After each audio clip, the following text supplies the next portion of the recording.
adalah sebetulnya kota yang sedang, belum kota besar, apalagi kota metropolitan. Tapi konsumsinya itu tinggi. Kemudian kenapa kalau Kota Batu itu konsumsinya tinggi? Karena di sana lagi tren ramai sekali daerah wisata, dan perjalanan dari Kota Malang itu 50 km panjangnya ya, 50 km, jalannya macet. Nah itu biasanya konsumsi BBM-nya kan kalau macet tinggi, sedangkan jaraknya itu adalah kurang lebih nanti 1 tangki lah ya, apa setengah tangki. Biasanya orang kalau pulang pergi beli apa BBM-nya. Dan setelah Batu kan nggak ada kemana lagi, balik lagi Malang ya. Kalau Batu terus kemana? Enggak kan? Balik lagi Malang ya. Ya Mas. Kota Batu dan Malang. Oke. Oke, selanjutnya. Ini adalah konsumsi BBM untuk kota-kota di Jawa. Maksimal waktu itu ya, yang pakai Pertamina Pasti Pas itu jumlah di suatu kota jumlah SPBU-nya paling banyak itu 96 dan minimum ada 3 SPBU. Kemudian ini konsumsi BBM-nya maksimum sekian kiloliter per tahun. Ya. Ini paling sedikit per tahun. Jadi kadang suatu kota itu bisa sangat berbeda konsumsi BBM-nya ya. Sampai ini yang paling besar 650 kiloliter per tahun. Kalau ini 13.000. Kemudian ini dari total, waktu itu saya survei itu belum banyak Pertamax, solar, macam-macam ya, biosolar. Sekarang kan ada Pertamax, premium, Pertalite gitu ya. Waktu itu belum ada mungkin. Jadi datanya lebih mudah seperti ini. Kemudian ini adalah konsumsi BBM premium per jumlah penduduk per hari, per liter, dalam satuan liter. Jadi setiap orang tuh membutuhkan kurang antara 0,12 liter sampai 0,65 liter per hari rata-rata. Rata-rata 0,36 liter per hari per orang. Sedangkan solar lebih kecil, dan 0,15, separuhnya. Oke. Nah ini konsumsi BBM pada kota-kota tahun 2007 dan 2008. Ini ada 27 kota yang ini. Tiap kota per tahun 2007, 2008.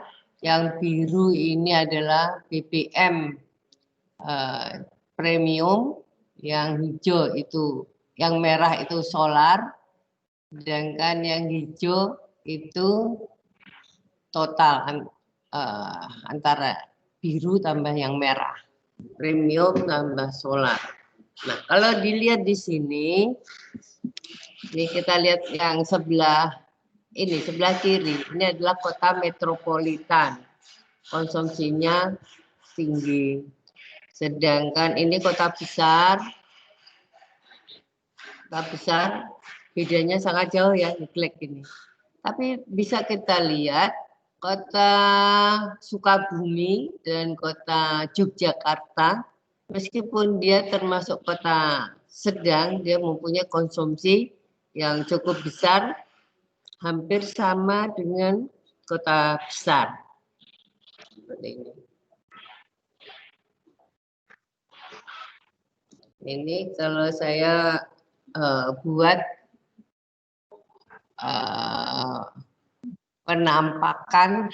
penampakan dari dua dimensi dari kebutuhan konsumsi BBM.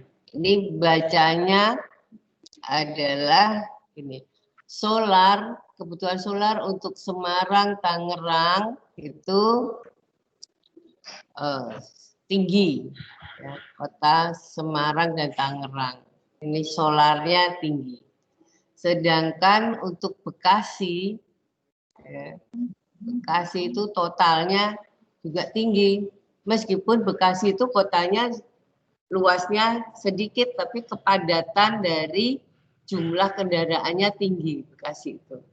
Sedangkan kota Bandung itu premiumnya dia tinggi. Ini menandakan bahwa kendaraan pribadi di Bandung itu sangat tinggi dan padat.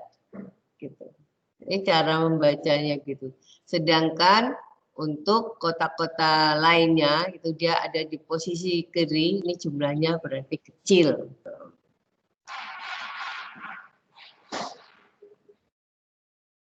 Nah, sekarang kita lihat panjang jalan dan kondisi jalan untuk kota-kota di Jawa. Ini kita lihat kalau yang metropolitan nih panjang jalannya juga panjang-panjang nih. Yang biru itu kondisi baik, B baik ini ya, biru baik. S itu kondisi jalannya sedang, R rusak, dan SR sangat rusak ini yang ungu. Terus kita lihat perbandingan yang panjang jalan dengan kondisi baik, sedang, rusak, dan sangat rusak di kota-kota di Jawa ini. Maaf ya, saya minum vitamin suaranya serak.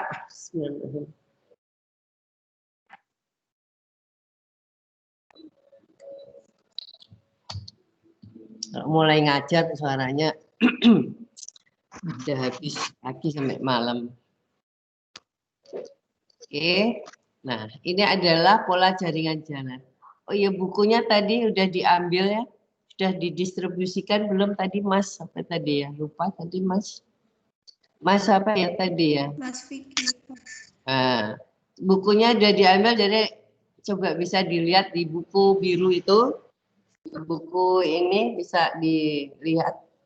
Ya. Semua ada di buku itu ya. Cuman ini saya presentasikan saja. Ini di Semarang ini termasuk pola jaringan jalannya radial. Ini radial. Surabaya itu grid, kota-kota. Kemarin kita sudah bahas mana ya, yang radial seperti apa, grid seperti apa gitu ya. Ini adalah kota-kota itu setelah ini saya ambil dari pola jaringan jalan utamanya.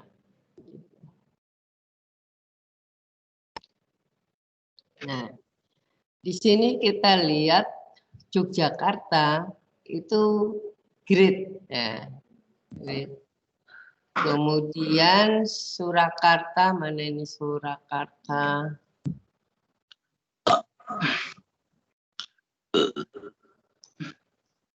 Klik ini coba bentar Mas. Surakarta ini juga grid. Ini yang paling efisien BBM. Coba nanti kita lihat nih yang kondisi jalannya grid, ya, ini Yogyakarta, Surakarta, Surabaya.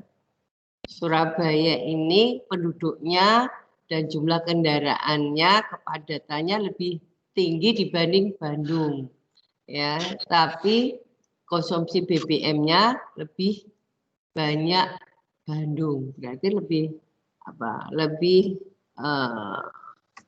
ngorot apa? Lebih konsumtif ya orang Bandung dibanding Jakarta.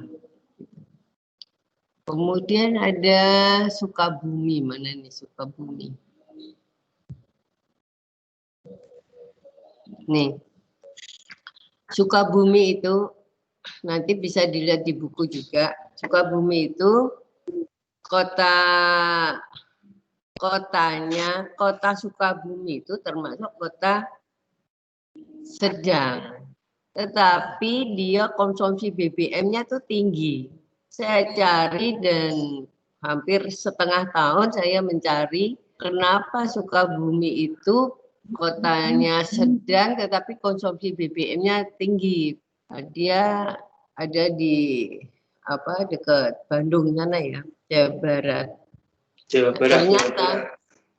Ternyata Sukabumi itu luas daerahnya itu paling besar di kabupaten. Ini kan yang ambil di sini kota ya.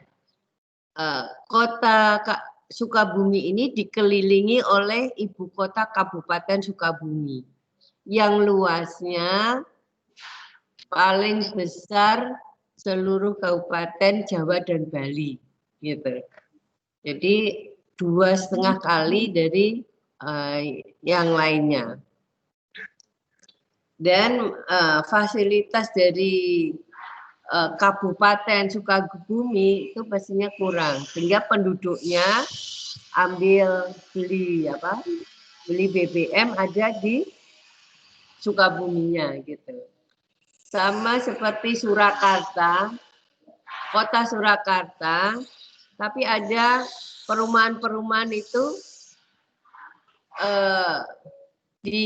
berada di perbatasan Surakarta, ya Sukoharjo, mana itu perumahan-perumahan ya di sekelilingnya gitu ya. Nah itu beli BBM-nya dia masuk ke kota Surakarta juga gitu. Seperti itu. Nanti kita lihat di sana. Nah, sehingga Sukabumi tadi kembali lagi ke Sukabumi, sehingga Sukabumi ini konsumsi BBM-nya menjadi tinggi gitu. Sekarang jumlah kendaraan pribadi paling besar, nih yang paling tinggi adalah Surabaya. Surabaya, kemudian ini Tangerang, Surabaya, ini Bandung, Bekasi, ini paling tinggi Surabaya. Kenapa kendaraannya paling tinggi? Ada industri di sana. Kalau income penduduk tinggi, maka jumlah kendaraan untuk di Indonesia ya, jumlah kendaraannya semakin tinggi gitu ya. Karena belum ada kendaraan massal MRT yang disediakan oleh pemerintah. Gitu. Yang hijau ini sepeda motor, yang merah tapi nggak kelihatan bisnya saking kecilnya garisnya di bawah ini nggak kelihatan dibandingkan dengan kendaraan pribadinya. Yang biru ini sepeda motor.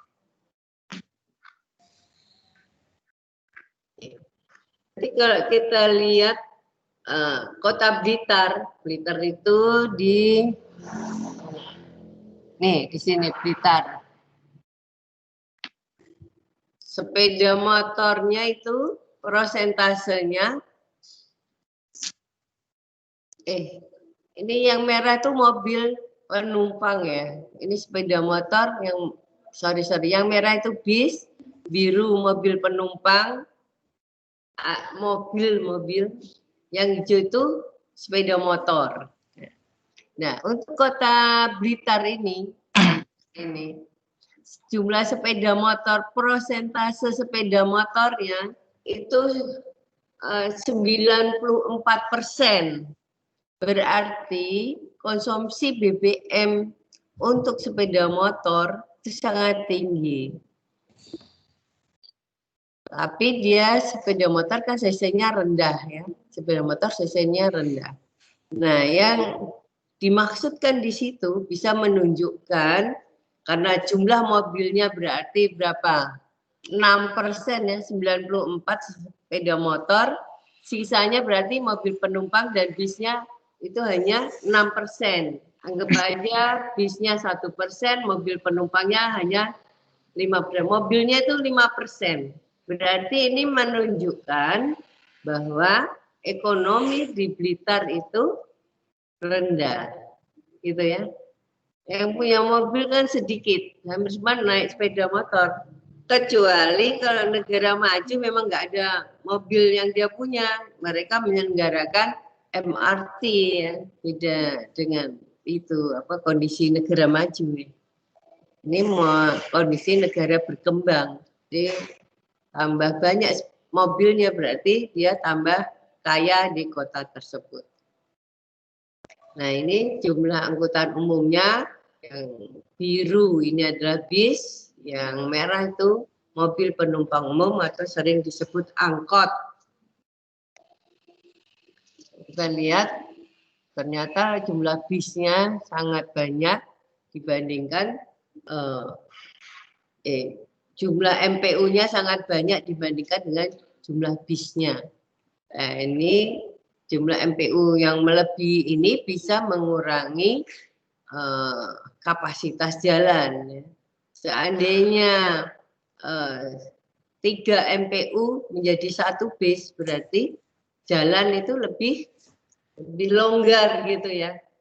Pemerintah menyelenggarakan bis-bis untuk mengganti MPU, terutama ini di daerah metropolitan, jumlah MPU-nya banyak. Bahkan di kota Bogor itu jumlah MPU yang banyak dan macet karena kebanyakan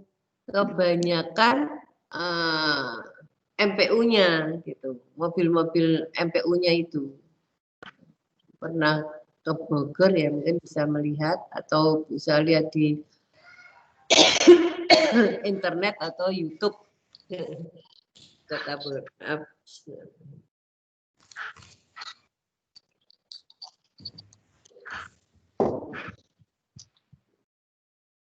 Ini jumlah angkutan barang, bis truk, maksudnya ini truk ya, kondisi truk. Kita lihat, ini yang banyak truknya ini kota Surabaya. Berarti di Surabaya kenapa banyak truk? Berarti banyak industri di sana. Industri. Ya, banyak industri di sana. Sedangkan yang tadi yang tidak ada industrinya ya truknya sedikit.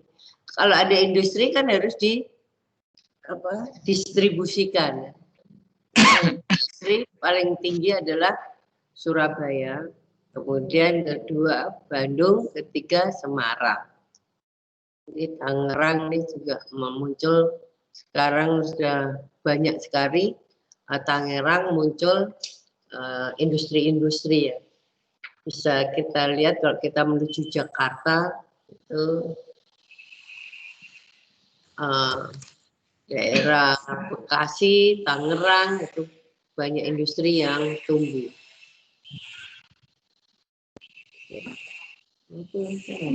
Oh, ya. Kemudian panjang trayek angkutan umum di suatu kota. Ini Surabaya panjang trayeknya paling tinggi. Tadi karena Surabaya itu ya luas, ya penduduknya banyak, ya jalannya panjang, panjang trayek panjang, ekonominya tinggi.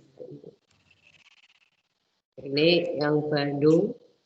Kemudian ini Semarang, kita sini posisinya di sini panjang trayek sedikit. Artinya masyarakat yang dilayani oleh angkutan umum itu lebih sedikit gitu.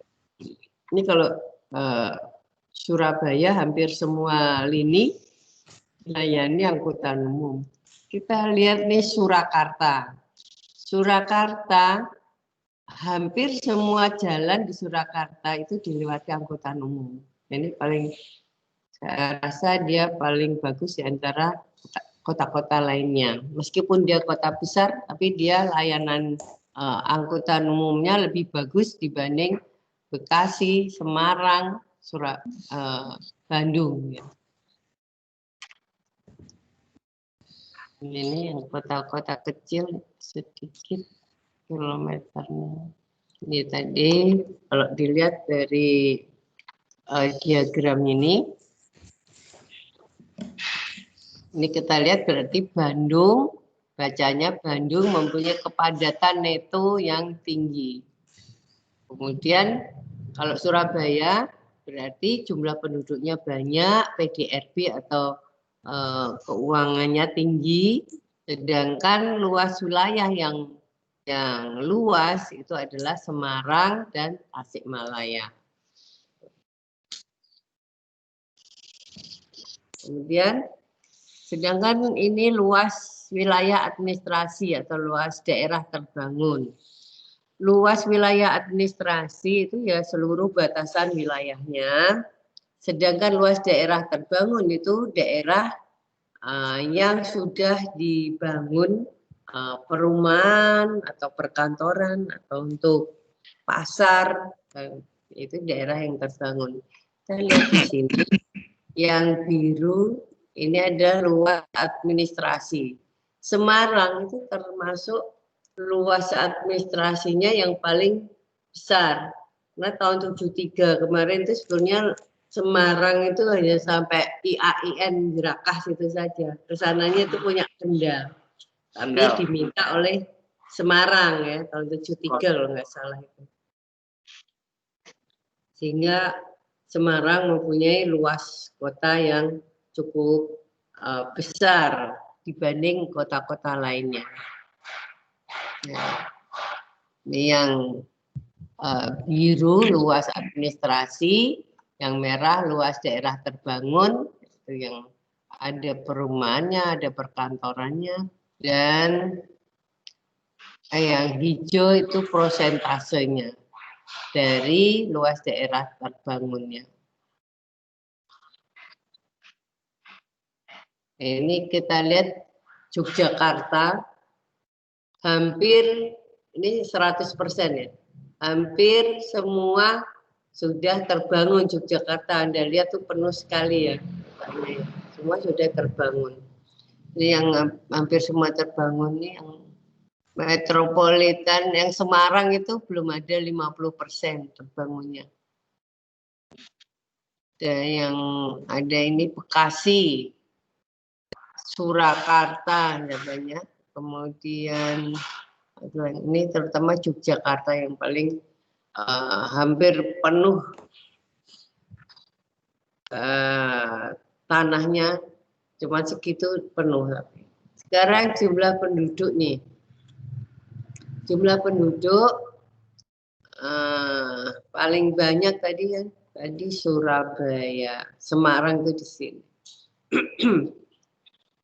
Nah ini Yogyakarta meskipun kota kecil, kota sedang maksudnya, tapi kok penduduknya cukup tinggi, padat.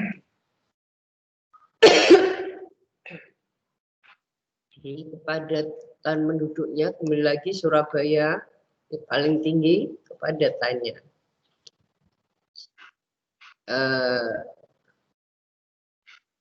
Surabaya nomor 2, nomor 1 kepadatannya paling tinggi itu Bandung.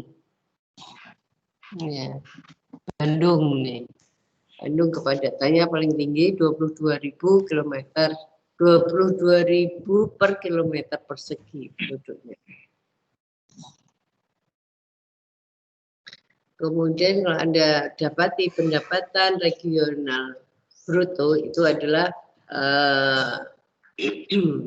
bisa dikatakan itu keuangannya pemerintah daerah.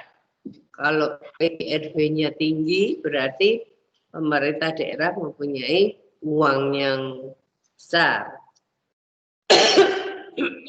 Kalau PDRB-nya rendah, uangnya kecil.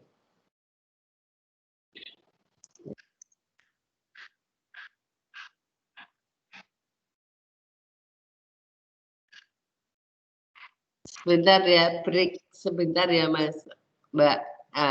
Ada sesuatu yang saya ambil.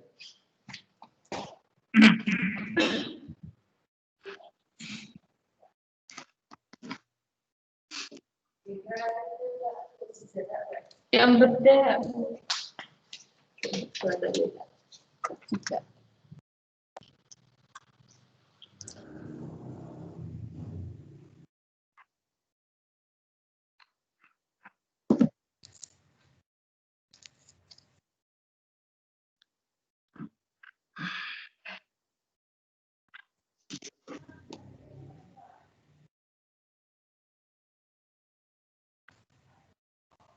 Pendapatan domestik regional bruto PDRB.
Maaf tadi, tak tolong untuk dibeliin obat batuk. Saya lanjutkan lagi. Jadi di tipologi kota ini Bandung mempunyai kepadatan yang paling tinggi, Surabaya PDRB dan jumlah penduduknya yang paling tinggi dan luas wilayah nih tadi. Oke. Nah, untuk pertemuan kedua, saya rasa ini bisa di-download apa enggak? Materi bisa ya di-download. Tapi di buku ada semua udah. Ya. Sekarang silahkan Anda mau pertanyaan boleh. Sebelum pertanyaan, saya ini kalau ada tambahan, Mas Ahmad Fikri sudah ada? Belum ada ya? Ya, Prof. Saya, Prof. Mas Ahmad Fikri ada ya? Saya, Prof. Yo. Saya, Prof. Ye. Oke, Prof. Bahrul Ulum. Mas Bahrul Ulum mana?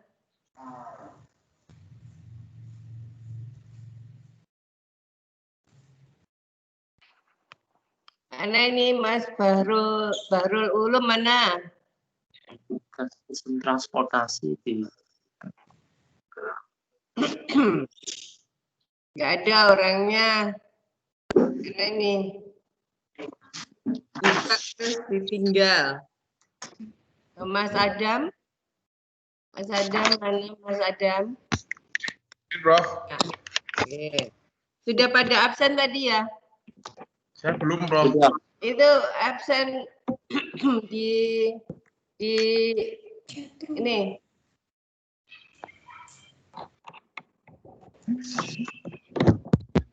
Absen dulu. Oh, kodenya sudah expired, Prof. Oh. Ya nanti saya buka lagi sebelum saya tutup ya. Ya. Nanti Baik, ingatkan sebelum saya tutup diingatkan lagi. Baik. Saya buka pertanyaannya. Monggo. Yang mau bertanya.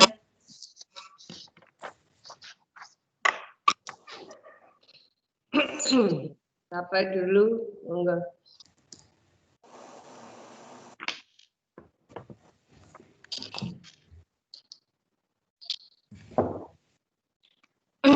Nanti kita selesai jam 5 kurang seperempat ya.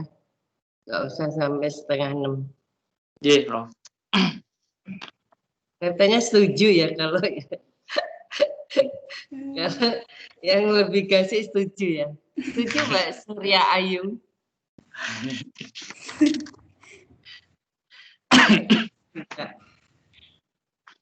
Ya, silakan. Ada yang mau ditanyakan apa belum jelas saya menerangkannya? Monggo. Prof mau bertanya. Ya. Mbak Vita ya? Iya, Prof. Ya.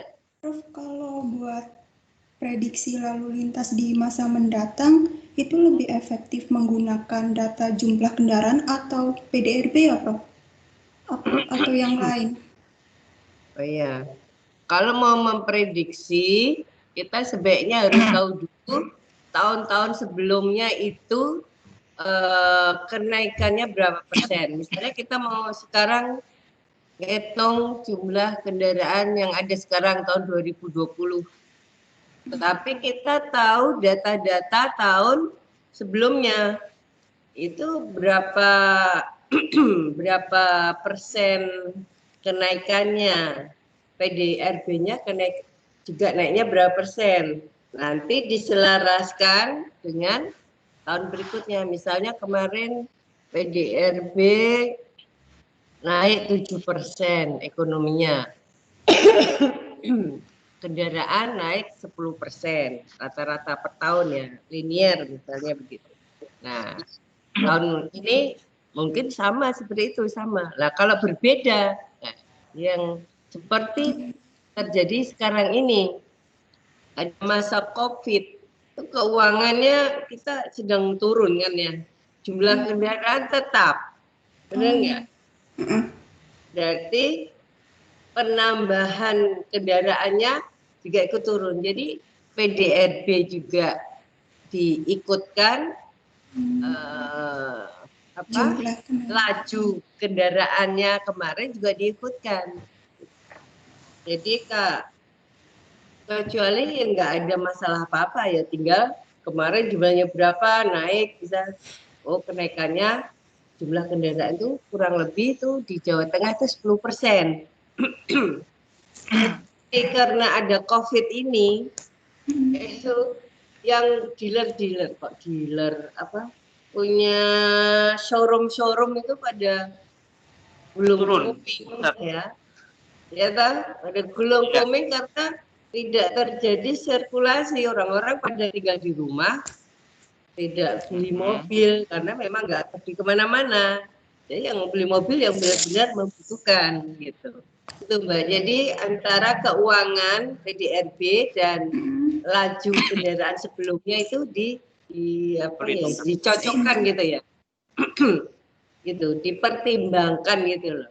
Gitu ya Mbak Ayu kita. Sudah paham Mbak? Sudah, tapi kalau misal di web gitu PDRB yang tahun 2020 belum ada, gimana ya Prof? Apa pakai yang 2019? Ya sebelumnya 19. Kalau belum ada ya pakai tahun sebelumnya. Tapi kalau kita menghitung, kalau kita menghitung sesuatu harus disebutkan berdasar tahun, misalnya jumlah kendaraan tahun sekian sampai tahun sekian, kenaikannya berapa gitu kan, disebutkan. Kemudian pada tahun 2020 ini terjadi ada corona, sehingga ekonomi lajunya tidak lancar gitu.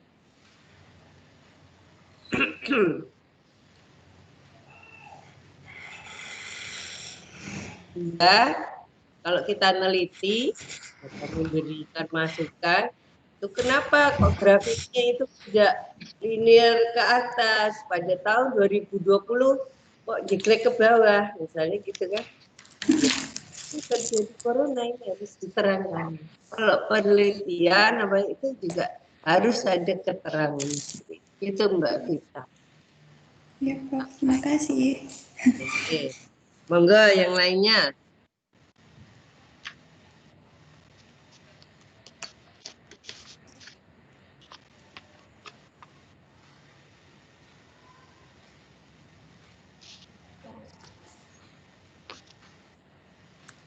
Yuk, siapa? Lanjut.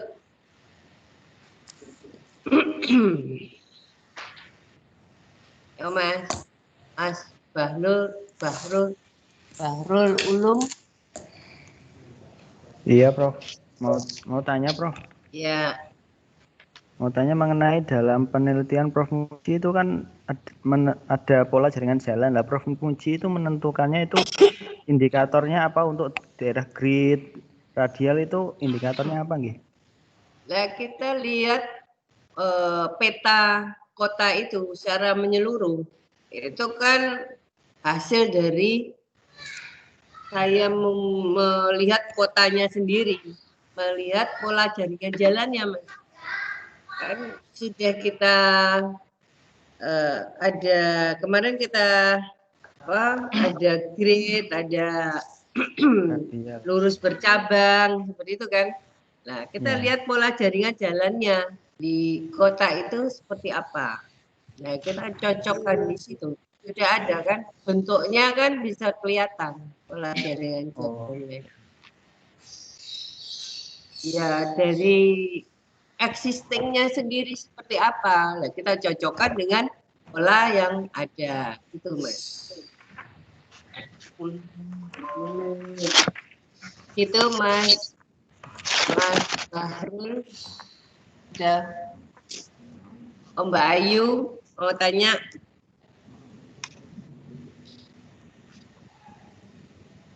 Belum, Prof. Ya. Nah, yang lainnya di mana itu Mas Adam?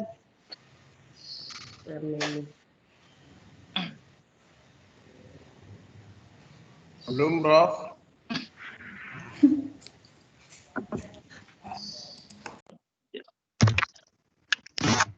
Masih belum, Prof.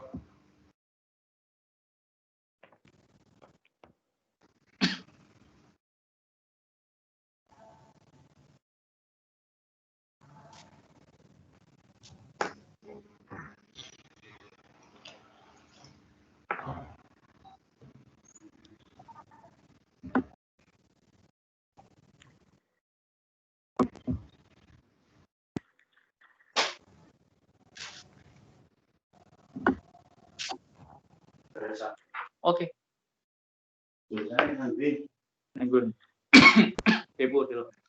Silakan yang belum absen dulu. Barcode yang baru.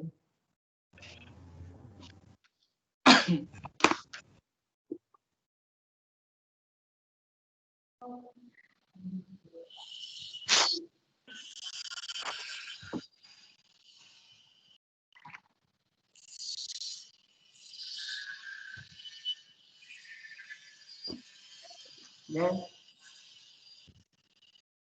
Mas Agus Lutfi mau tanya. Ya, Prof. Mau izin, Prof. Yuk, monggo. Ya. Tadi disampaikan di di dalam tipologi sistem transportasi dan konsumsi BBM itu kan berbeda-beda, Prof. Tergantung pada kawasan industri maupun yang saya tangkap ya, Prof. Tadi di kawasan industri maupun yang memang kotanya sudah berkembang. Nah, ini saya mau izin kan sharing aja, Prof. Ini, Prof. Ini kan kalau kita lihat perkembangan kota sekarang khususnya di halo? Iya, Mas. Monggo.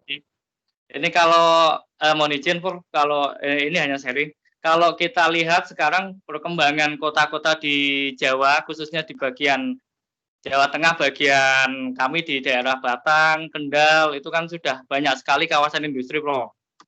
Sekarang, ya, ini bagaimana solusi untuk kembalikan lagi konsumsi BBM-nya, Kak? Mengingat setahu saya itu yang sekarang sudah ada jalan tol, sudah ada jalan kereta api, itu masih saja konsumsi BBM-nya masih cukup tinggi lah di sini, Bro. Ini kan juga nanti akan jadi permasalahan sosial. Nah, ini kita umpama nanti kita disuruh meneliti itu apa yang harus kita siapkan lah, Bro, untuk menyikapi perkembangan industri yang sudah mulai melebar dari kawasan metropolitan ke pinggiran kota-kota lah. Kurang lebih seperti itu, Prof. Terima kasih. Yang diharapkan mau apa? Mau konsumsinya rendah atau mau bagaimana? Yang diharapkan Biar dari merata itu, Prof. Hah? Biar konsumsi BBM-nya itu kita tahu kan kalau hanya dalam praktiknya kita di daerah pinggiran seperti ini kan hanya pada saat bulan Lebaran saja mendapatkan prioritas BBM yang banyak. Nah, gitu. Iya. Nah, dengan adanya perkembangan industri yang sekarang sudah mulai merambah ke Batang, ke Pekalongan, ke Kendal, itu solusi apa coba yang ditawarkan oleh pemerintah untuk mengatasi permasalahan kelangkaan yang sering kali terjadi, Bro, di sini, Bro. Terima kasih. Iya. Ya, sebetulnya banyak sekali yang harus dilakukan. Yang pertama itu adalah sebetulnya angkutan barang truk dengan angkutan barang pakai kereta. Menurut hasil survei saya itu adalah lebih murah pakai kereta. Sekarang pertanyaannya, kenapa kok masih banyak yang pakai truk, gitu ya? Ini saya juga di Jakarta, kebetulan kami dipanggil BPPT dan peneliti senior transportasi di Indonesia waktu itu, dan sama ketua dari pengusaha truk gitu. Jadi dari usaha-usaha angkutan barang itu dipanggilkan, punya asosiasi namanya saya lupa, itu dipanggil sana. Mereka masih milih truk. Saya tanya alasannya apa, padahal kan pakai kereta lebih murah gitu. Jadi alasannya dia milih pakai truk itu satu, kalau cairan itu belum ada alat yang digunakan untuk memakai di kereta api. Jadi misalnya kalau di truk itu ada tabung apa gitu ya, dibawa gitu, yang benar dalam bentuk cairan. Terus misalnya peti kemas yang es, itu juga spesifik gitu. Peti kemasnya itu tidak peti kemas biasa. Nah, itu maksudnya pemerintah nanti harusnya menyelenggarakan yang nggak bisa itu apa. Dan yang paling antik, aneh, dan ajaib, kalau pakai jalan raya, mereka bisa muat lebih banyak gitu. Kalau dipakai kereta itu kan di kilo, ya kan? Berapa kirimnya kan pakai kilo. Nah, kalau di truk itu dia muat lebih banyak. Rata-rata dari hasil survei saya itu 1,5 sampai 2 kali beban yang seharusnya. Itu hasil penelitian saya. Kemudian tidak ada panisme, kalau itu lebih itu bagaimana? Sekarang nggak ada, benar nggak? Jembatan timbang tidak berfungsi. Tidak berfungsi. Meskipun di Warga juga tidak berfungsi, ya kan? Gampangnya misalnya harus kena panismenya berapa, dia ngasih maaf ya. Ini kita ngomong tentang kampus ya, jadi tidak menjelek-jelekan instansi atau apa, tetapi membicarakan kenyataan yang sebenarnya. Ini Pak Agus dari dinas. Jadi saya maaf nggak menjelekkan sesuatu apa, tapi kita ngomongnya kan secara akademik ya Pak Mas Agus. Akademik. Jadi tidak menjelekkan instansi apa, tapi nyatanya memang demikian, gitu kan? Kalau sehingga jalan di Pantura yang tidak menggunakan tol itu jalannya cepat rusak, benar nggak? karena melebihi dari bebannya. Kalau jalan rusak itu sebenarnya masih nggak apa-apa. Kalau takutnya itu jembatannya yang ambrol itu karena beban P yang melewatinya itu melebihi dari. Lebih besar. Kalau semua truk semua bareng gitu loh. Kalau ini belakangnya truk, ini mobil kan enggak terlalu apa-apa gitu ya. Kalau ini truk semua renteng-renteng, nah itu yang bahaya. Gitu kan. Ringan, berbahaya. Iya.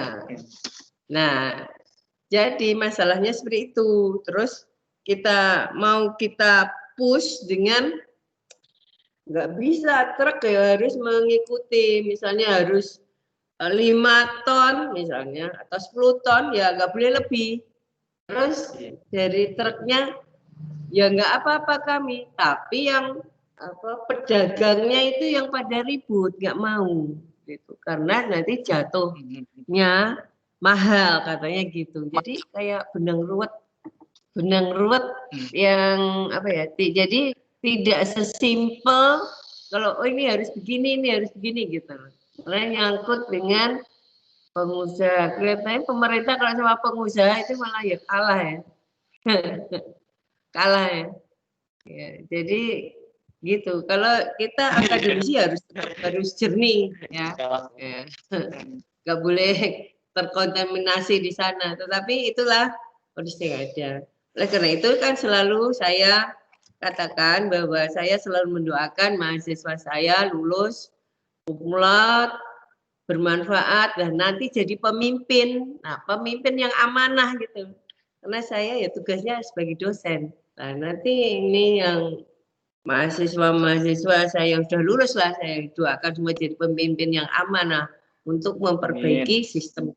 Karena nggak bisa kalau hanya satu saja, itu bentuknya sistem. Iya kan? Ada yang dari pimpinan, ada stafnya, ada yang dari pedagangnya. Nah, ini semua itu bentuknya sistem itu yang tidak mudah pada akhir zaman ini. Gitu ya. Akhir zaman ini loh seperti itu ya. Itu bisa diterima. Terus bisa, Prof. Yang satu lagi yang penting itu mencari alternatif BBM. Sudah tapi itu bukan bidang teknik sipil, tapi mencari alternatif BBM. Kemudian saya juga, maaf ini ada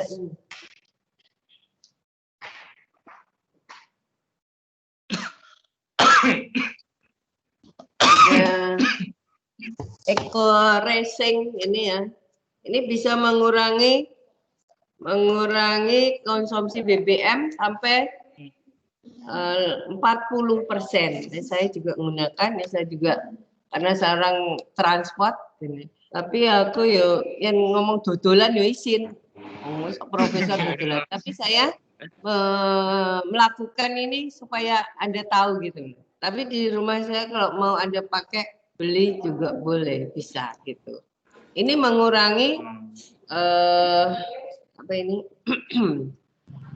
mengurangi konsumsi BBM sampai 40%. Kemudian membersihkan mesinnya.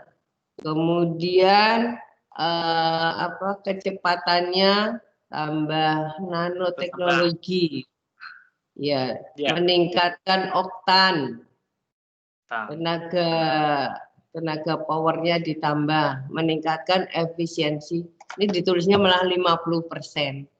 Nah, saya membuktikan sendiri dan saya selalu pakai ini. Jadi saya kalau ke Jakarta naik mobil itu satu jalan 200.000, pulang 200.000 gitu ya, satu mobil itu.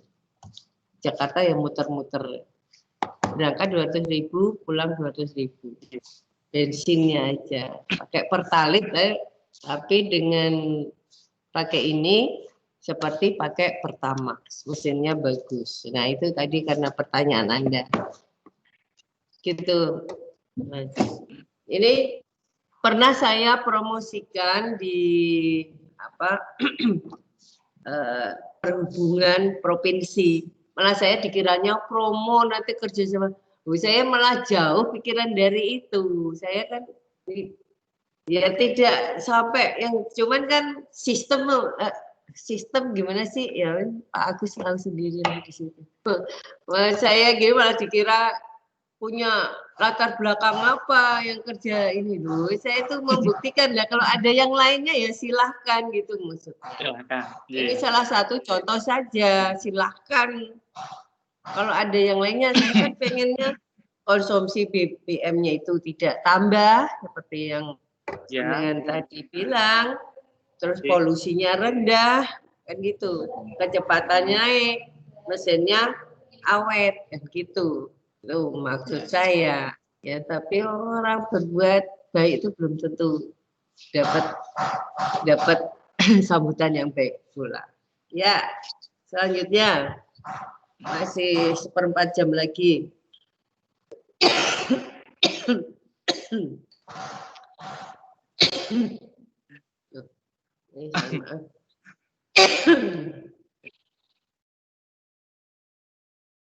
Satu pertanyaan lagi aja, nanti selesai.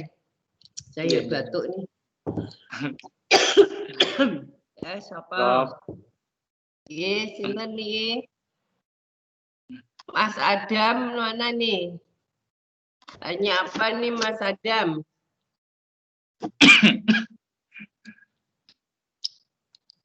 Mbak Ayu mau urung takon. Satu tanya lagi, nanti kita tutup.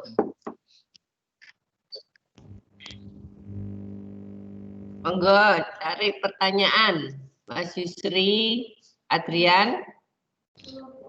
Prof, ini mau nanya. Ya.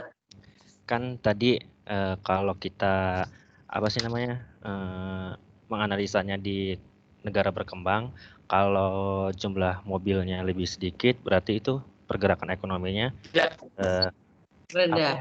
rendah juga. Nah, kalau misalkan di negara maju itu data menganalisanya tuh berarti kebalikan dari negara berkembang atau bagaimana, Prof? Kok di negara maju itu 85% penduduknya dilayani oleh MRT. Nah, kita lihat MRT-nya seperti apa. Ya kan? Jalur LRT-nya itu jaringannya sudah semua pakai MRT belum, gitu kan? 85% itu benar-benar menggunakan itu apa enggak gitu. Makanya hitungannya gitu. Terus bentuk kecepatan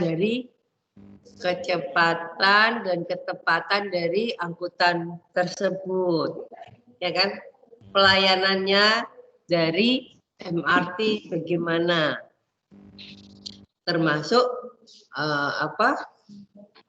misalnya sama levelnya antara lobi dengan kendaraan itu kan juga harus menyediakan prasarana yang bagus kan gitu. Terus fasilitas untuk orang difabel disediakan enggak? Di negara-negara maju itu disediakan orang difabel, mau yang pakai kursi roda, mau yang pakai tongkat, tidak bisa melihat itu pakai tongkat. Itu semua bisa. Di sini orang yang naik kursi roda pergi pakai bis atau pakai kereta kan susah. Dia kereta gini sendiri, ya kan? Tapi kalau di negara maju angkutannya itu ada, bisnya pun juga ada untuk orang difabel. Kalau ada orang difabel, bisnya itu ada di pintunya itu ada alat ya kayak lidah gitu ke bawah gini sehingga dia naik didorong di sini. Cuman kalau di sini kan tanjakannya tajam banget, orang sehat aja nggak bisa naik lewat situ kan. Ya gitu. Jadi ukurannya luar negeri sudah beda lagi.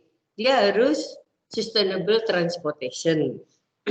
Bagaimana koneksi antara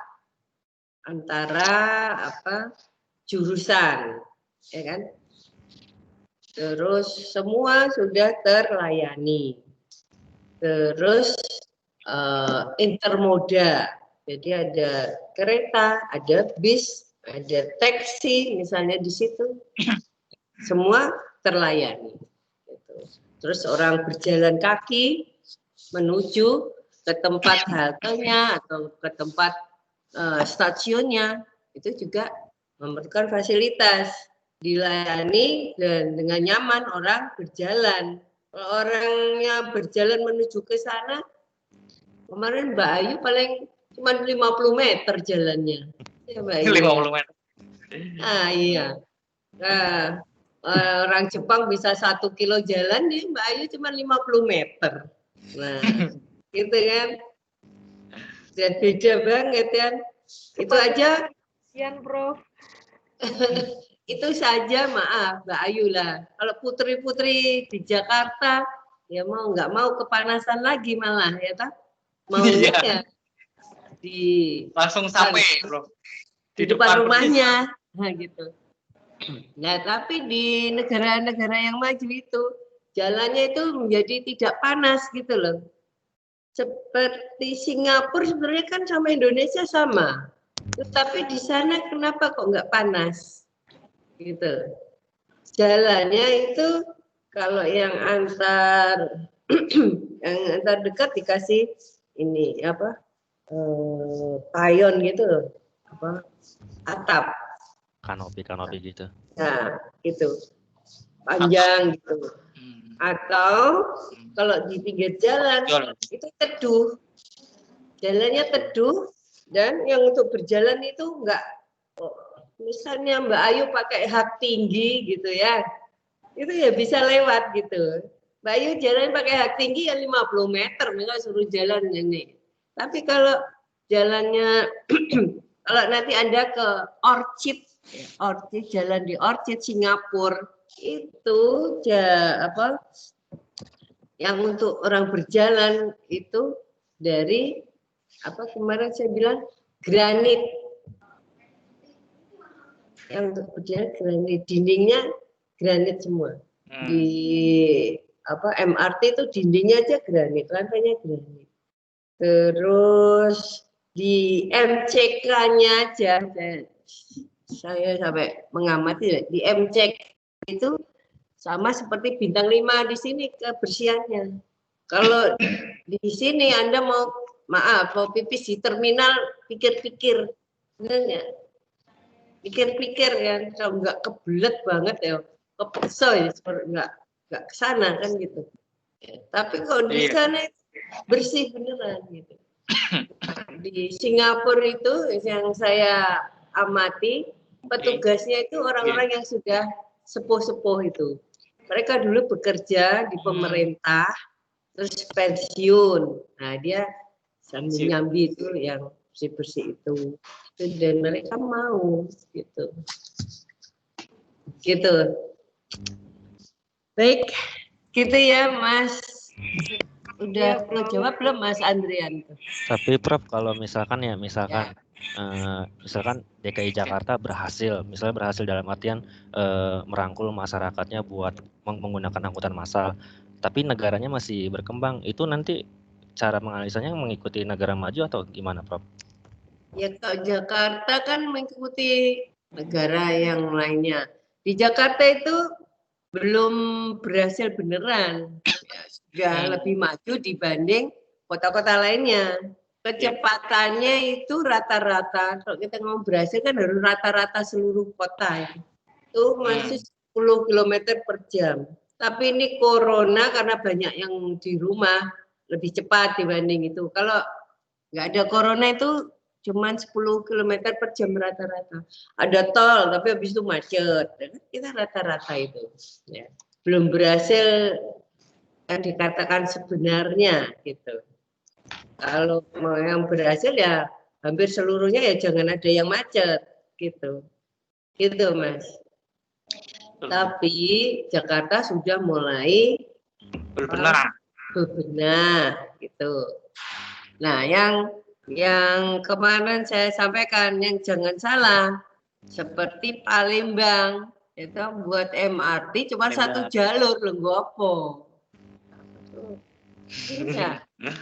Emang event tertentu, Prof. Nah, iya, Bang. ngeluarin biaya banyak nggak bisa dipakai kan gitu. Nah itu loh. Kadang-kadang kan memang begitu ya. Yang penting metu duitnya ngono ta. Ada proyek di tahun itu. Orangnya loh tapi nyoto. Iya, Gitu. Bro. Kebijakan politik. Seharusnya kan berpikirnya itu jangka panjang dan menyeluruh gitu. Setelah ini mau misalnya ada bantuan dari presiden, ya jangan ini saja, tahun depan apa lagi? Satu rute sana, rute sini. Nah, kok udah berhasil kan untuk contoh semua. Bukan hanya satu itu sudah, habis itu urus sendiri, Pemdanya nggak kuat, belum kuat operasional itu kan. 1 bulan 1 miliar setengah sehari apa ya? Itu tomboknya itu 1 miliar untuk operasional. Miliar. Kalau nggak dioperasionalkan, masuk punya kok nggak dioperasionalkan. Ya, Udah tiang beger-beger jalan sepanjang jalan, ya kan? Tapi kalau dioperasikan minus gitu, ya begitulah. Jadi intinya harus punya rencana induk yang besar dulu.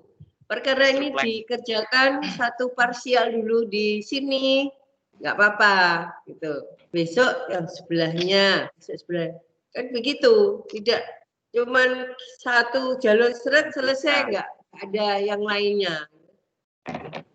Gitu ya. Kalau nanti mendesain minta yang seperti itu. Bilangnya saya mau desainnya yang semua dulu. Nanti perkara dikasih rute koridor ini saja dulu nggak apa-apa. Besok koridor berikutnya. Jangan ini cuma satu sudah nggak ada manfaatnya. Gitu Mas Andri ya. Ya, Prof. Baik ya. Saya kira untuk kuliah sore ini saya cukupkan sampai ketemu minggu depan. Terima kasih Anda sudah join dengan saya. Saya ingatkan lagi pertemuan kelima Anda expose. Ada pertanyaan untuk expose? Insya Allah, Bro. Ada ya? Belum. Nanti minggu depan kalau ada pertanyaan boleh disampaikan. Oke. Insya Allah. Oke. Saya tutup. Wassalamualaikum warahmatullahi wabarakatuh. Waalaikumsalam warahmatullahi wabarakatuh. Terima kasih, Bro. Sama. Prof. Oke.